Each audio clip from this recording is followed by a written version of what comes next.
how would you define following learning theories and their key concepts? That we know there are many learning theories, but there are core learning theories, but such as behaviorism, cognitivism, humanism, and constructivism, and connectivism. So, what are they for you? Well, first of all, they are all isms,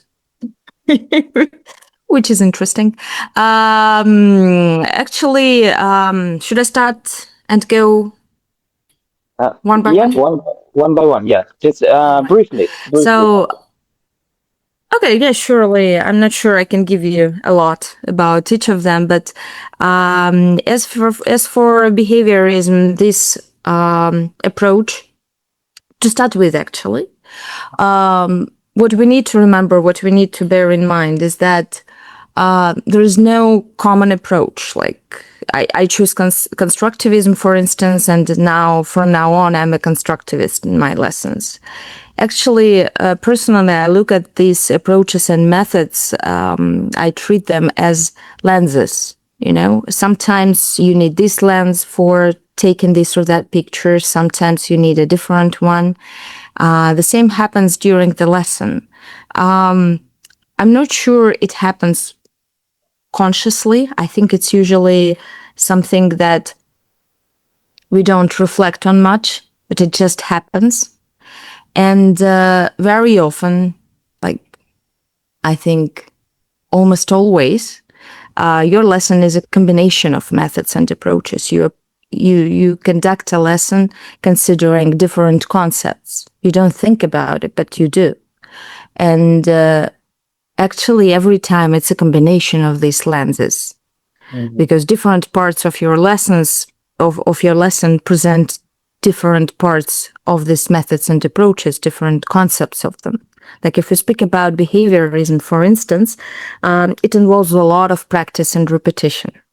Actually, the first thing that comes to my mind is drilling, which is an example of behaviorism.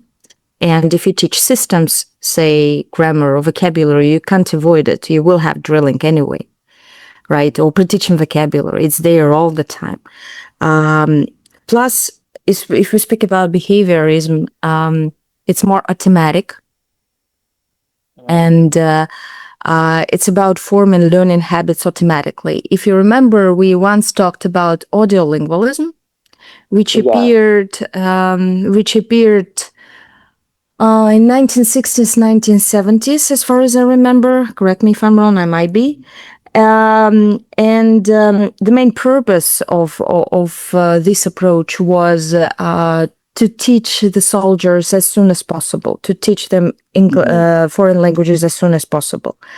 And because there was a war in Vietnam and they needed to study the language urgently for their own purposes. And there was a lot of drilling and a lot of repetition there. And the language was learned automatically.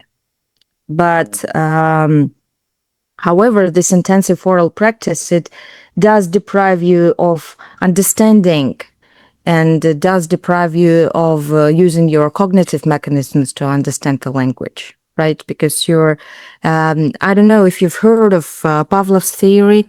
I think everybody knows this experiment with the dog, and the dog was trained to react to the food that it was given, and every time the lamp, there was a lamp or the bell, I don't remember, and it's our instinct. So actually, behaviorist is very much based on our instinct. And Pavlov is one of the representatives of this thing, by the way. And sorry for interrupting. Now I see a lot of now methods now going with books, right? There are a lot of interactive books nowadays that are sold in the market. Like you listen to that stories, they say you listen to the stories and then you learn the language automatically. You learn the patterns. You just listen to it and repeat after the speaker. Yeah, there is something in it. And sorry. And is this also considered behaviorism, right? If we look at the core principle of it. I wouldn't say that it is behaviorism in its pure sense, but there are some elements. There are some elements to it. But I wouldn't say it works really well. And actually, I would say that none of these approaches works really well if it is in isolation, if it is used in isolation, if it is applied in isolation. Because today, teaching has become very eclectic. And actually, it's not only today, it has always been very eclectic. Because again, your lesson and the contents of your lesson and the way you conduct the lesson pretty much depends on your learners' needs.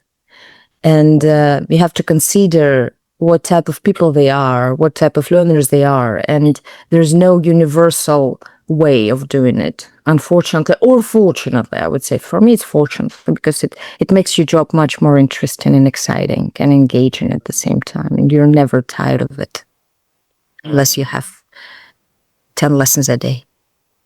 All right. If we speak about behaviorism, by the way, feedback is a part of it as well.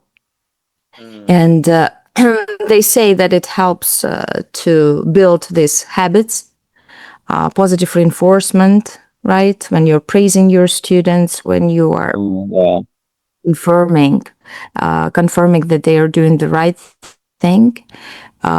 So feedback is also a part of behaviorism, but not only behaviorism. It is inherent in almost any approach because it's an important thing in teaching.